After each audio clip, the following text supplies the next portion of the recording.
तो तोरा सब ओकरा के मौका दह, अहाँ सब मौका नहीं देवे तो फिर नहीं हेते। तो मौका देवे तबे कुछ हेते। अब जना कि कोई ड्रेस लेके अले, अब हमरा केना पता चलते वो हमरा पर अच्छा लगते कि नहीं लगते। जब आज तक किस मुद्दे पे बात हो रही थी, ये पार्टी मजबूत है, ये पार्टी मजबूत है, इससे जंगल राज आ जाएगा, इससे सुशासन आ जाएगा। बट यहाँ पे शिक्षा के बारे में किसी ने कभी बात नहीं की, क्योंकि अगर हम शिक्षित हो जाएंगे तो हम तो सब पे भारी हो जाएंगे। तो शिक्षा की बात किसने की? इसी पार्टी ने की ना। अब जब तक हम मौका नहीं देंगे तो ट्राई एंड टेस्ट करना होता है ना। 79 साल हर पार्टी को देखे, एक बार अपना बेटा को देखिए। हमने ठाना है शिक्षा के माध्यम से, शिक्षा के बगैर कुछ नहीं हो सकता। मेरा जो स्कूल बॉक्स है वो शुरुआत है। एक बार यकीन करें सीमांचल मैं बिहार को बहुत ही खुशी हो रही है कि आज मैं यहाँ जहाँ बैठी हूँ वो कोई नाम का मुख्तार तो है। मरहूम तस्लीमुद्दीन सर के बेटे सरफराज सर के सपोर्ट में, जनसुराज के सपोर्ट में और प्रशांत किशोर जी की आवाज के सपोर्ट में मैं यहाँ आज हूँ। बिहार इलेक्शन चल रहे हैं तो मैं अपर्णा मल्लिक आप लोगों के बीच आई हूँ, अपनी जनता के बीच आई हूँ, ताकि मैं उनको अवेयर कर सकूँ, उनको मैं अवगत करा सकूँ कि बिहार की बदहाली का जो कारण है उसका निवारण सिर्फ और सिर्फ जनसुराज से होगा। और जनसुराज के प्रत्याशी का जो कि हाथ में है हमारे सरफराज सर, जो कि 4 बार विधायक बन चुके हैं, 1 बार सांसद बन चुके हैं। इन्होंने जो कि हाट की व्यवस्था को इतना सशक्त किया, इसको जो कि हाट की दशा बदल कर रखी। तो मैं चाहती हूँ कि एक बार फिर से हमारे एक सशक्त नेता के रूप में सरफराज सर आएंगे। और मुझे लगता है कि इन्होंने नेता तो ये है नहीं, ये यहाँ के बेटा है। और हम भी उनके पद चिन्हों पे चलते हैं कि हम भी अपने एक्ट्रेस मोड में मैं यहाँ नहीं आई हूँ, मैं बिहार की बेटी हूँ, अररिया की बेटी हूँ। तो हमारे से जितना बन पड़ेगा हम करेंगे। और जितने भी लोग अगर मैं जनसुराज की बात, जनसुराज की सोच की बात, जनसुराज ने हमेशा शिक्षा को अपनी नींव बनाई है। और सीमांचल के गांधी कहा जाने वाले हमारे तस्लीमुद्दीन सर उनके बेटे हैं। तो एक गांधीवाद जो है वो गांधीवाद को लेकर आए, शिक्षा को लेकर आए जनसुराज। और बैग छाप चुके उनका चुनाव चिन्ह है। तो आपको पता है कि किसी भी चीज की एक उज्जवल भविष्य की नींव कहाँ से रखी जाती है? उसका नींव होता है, उसका जड़ होता है शिक्षा। और जनसुराज जो है वो शिक्षा के बारे में बात करता है। और इसीलिए उन्होंने अपना चुनाव चिन्ह भी स्कूल का बस्ता रखा है। सरफराज सर के बस्ते को मैं चाहती हूँ कि घर घर तक पहुँचाऊँ। और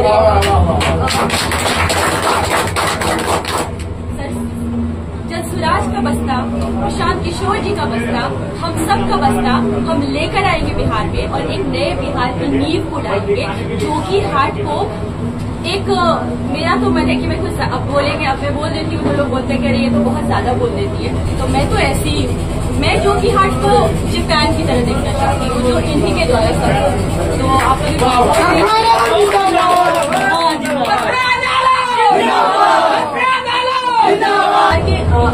अदर स्टेट से बड़े हमारे यहाँ आते हैं तो भाषणों में कहते हैं कि बिहार से ट्रेन चलवा देंगे, आप मजदूरी करिए बाहर जाके। तो एक्सक्यूज मी, क्या हम मजदूरी करने के लिए बने हैं खाली? और अदर स्टेट में जाके उनका भाषण, किशोर जी तो ये कह रहे हैं बिहार। आप मेरी बात सुन लीजिए, अदर स्टेट में जाकर वही दिग्गज नेता ये भाषण देते हैं कि हम यहाँ पे बड़ी बड़ी फैक्ट्रीज लगा देंगे, MNC कंपनीज खोल देंगे। तो क्या जो बिहारी लंदन और US में जाके जॉब कर रहे हैं, या फिर जो बिहारी मजदूर मुंबई में, तमिलनाडु में, बैंगलोर में जाके मजदूरी कर रहे हैं, क्या वो यही डिजर्व करते हैं? क्या वो यही इसी लायक है? तो जी नहीं, हमारा जनसुराज आएगा, बिहार के लोग बिहार में ही रहेंगे। यहाँ की जनता बहुत मूर्ख बन चुकी है। मुझे लगता है कि जनसुराज के आने से वो मूर्खता अब जा चुकी है, तो बहुत ही माइंडफुल हो गई है ऑडियंस। तो मुझे लगता है कि जनसुराज को ही सब वोट देंगे, क्योंकि बिहार से पलायन जाएगा, रोजगार मिलेगा, रोजगार युक्त और पलायन मुक्त बिहार बनने के लिए अब तैयार है। तो हमारे नेता भी हमारे सामने बैठे हैं। इसलिए पिछले 78 साल से बिहार को विकास के नाम पे सभी पार्टियों ने ठगा है, तो कैसे विश्वास किया जाए जनसुराज पे?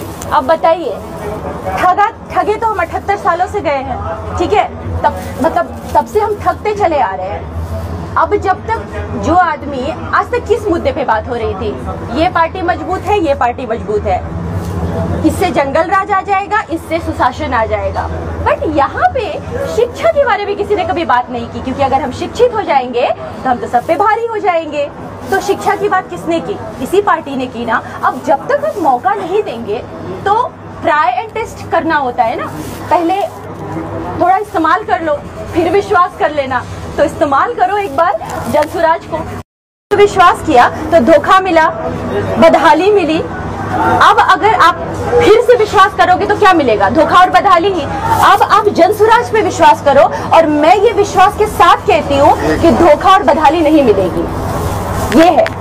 अब बताइए कि मैं कहाँ गलत हूँ? अगर आप मौका नहीं देंगे अपने नेता को, अपने शिक्षित नेता को, जो 3 सालों से पैदल यात्रा कर रहे हैं, दर दर भटक रहे हैं, अपने प्रत्याशी को, इतने मजबूत प्रत्याशी को उन्होंने चुना है, जिन्होंने ऑलरेडी इसका विकास किया है, तो मुझे लगता है, एक पढ़ी लिखी, मैं एक वैज्ञानिक लड़की भी रह चुकी हूँ, मैं सिर्फ एक अभिनेत्री नहीं हूँ, मैं बहुत पढ़ी लिखी लड़की हूँ। मैंने लंदन में शूटिंग की है, मैंने जर्मनी में शूटिंग की है, मैंने यूपी में शूटिंग की है, लेकिन मैं ये कहना चाहूंगी कि अगर आप मौका ही नहीं देंगे तो फिर विश्वास और हमें दिखाने का मौका कहाँ से मिलेगा? तो आप विश्वास करके एक बार जिताइए और फिर देखिए कि बिहार की स्थिति कितनी ज्यादा बदलती है। कि आप अगर प्रशांत किशोर जी के बारे में देखते हैं, या मुझे ही देख लो, चलो प्रशांत किशोर जी, हम लोगों को क्या पड़ी है रोड रोड पे भटकने की? शूटिंग करेंगे, निकलेंगे। मैं भी जनसुराज से जुड़ी हूँ। प्रशांत किशोर सर जो है वो दर दर भटकते रहते हैं, उनको किसी चीज की कमी नहीं है, बट वो बिहार बदलाव के लिए क्षेत्र में उतरे हैं। सर भी काफी दिनों से जीतते आ रहे थे, इनको क्या पड़ी थी जनसुराज से जुड़ के काम करने के लिए? तो इनको भी जनसुराज की सोच ने अट्रैक्ट किया। अगर कोई बंदा इतना ज्यादा, मतलब अगर कोई हमारे जो नेता है वो इतना ज्यादा अपना सशक्तिकरण दिखा रहे हैं, कह रहे हैं, तो जब तक हम उनको मौका नहीं देंगे तब तक वो साबित नहीं कर पाएंगे। तो आप तो तोरा सब ओकरा के मौका दह, अहाँ सब मौका नहीं देवे तो फिर नहीं हेते। तो मौका देवे तबे कुछ हेते। आप जना कि कोई ड्रेस लेके अले, अब हमरा केना पता चलते हमरा पर अच्छा लगते कि नहीं लगते? जब तक हम ड्रेस पहन के अहाँ सबके नहीं देखा, तो हम जब तक पहन के नहीं देखा तब तक अहाँ सब जज नहीं कर सके छिए। तो एक बार मौका दियो, पता चल जेते कि के शेर है आगे पानी। अर्पणा मलिक जी का सीमांचल में स्वागत। हमारी पार्टी की जो सोच है वो लेकर के जनसंपर्क अभियान में डोर टू डोर आज हम निकले हैं। इसी के उपलक्ष्य में ये जनसंपर्क अभियान। सर, लोगों के बीच आप जा रहे हैं, किस तरह का प्यार है? ऐसे आप चौथे स्तंभ हैं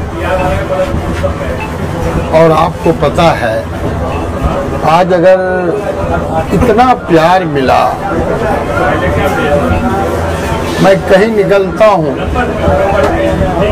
प्यार भारी पड़ता है और जन समर्थन, एक एक आदमी बेटा के लिए खड़ा है और बेटा भी खड़ा है। एक लाइन और कहना चाहते हैं आप, मैं अपने कार्यकाल में मैं अपील करना चाहता हूँ पूरे सीमांचल वासियों को कि आपने बेटा को पहले भी मौका दिया है। उस समय का जो व्यवस्थाएं थी, जो लोकतंत्र के, जमहूरियत के मालिक थे, उस समय मालिक थे, आज मालिक कौन है वो आप सबको असेसमेंट करना होगा। और जोकीहाट बिहार का रीढ़ है, जोकीहाट बिहार का रीढ़ है। जोकीहाट से शुरू करूंगा मैं एक बार फिर अपने बेटे पर। यकीन कीजिए पिछले दशक से, पिछले समय से और ज्यादा बदलाव होगा। और जितने लोग लड़ रहे हैं, मैं किसी पर कटाक्ष नहीं करता, हम अपने मालिकों को, अपने गार्जियनों को सीमांचल के कहना चाहता हूं, जितने चेहरे हैं, मेरे चेहरे हैं और मेरे कार्यकाल है, आप कंपैरिजन करो, आपको जवाब मिल जाएगा, सवाल का जवाब मिल जाएगा। लेकिन मेरी एक ही ख्वाहिश है, जनता का राज सीमांचल और बिहार में। और जो पार्टी में मैं गया हूं, आपने 79 साल हर पार्टी को देखे, एक बार अपना बेटा को देखिए। हमने ठाना है शिक्षा के माध्यम से, शिक्षा के बगैर कुछ नहीं हो सकता। मेरा जो स्कूल बॉक्स है वो शुरुआत है, मैंने शिक्षा के बगैर कुछ नहीं। और एक बार यकीन करें सीमांचल वाला, मैं बिहार को मरहूम तस्लीम साहब के सरजमीन पे अर्तुरा मलिक जी का स्वागत करता हूं। उन्होंने जनसुराज की कैंपेनिंग के लिए अररिया की बेटी बन करके जो सोचा है कि मैं घर घर जा करके काम करूंगी जनसुराज के लिए, उसके लिए उनको बहुत बहुत मुबारक है। वो इस मुबारक के पात्र है कि उन्होंने एक मन बनाया कि बिहार को बदलने के लिए जो जनसुराज का हम लोगों ने संकल्प लिया है, उसके लिए वो आगे बढ़ करके सारा अपना टीवी एक्ट्रेस या हीरोइन ये करके छोड़ करके जनसुराज के पीछे में, और खास करके सीमांचल में जोकीहाट में वो अपना टाइम दे रही है। बहुत बहुत इसके लिए धन्यवाद।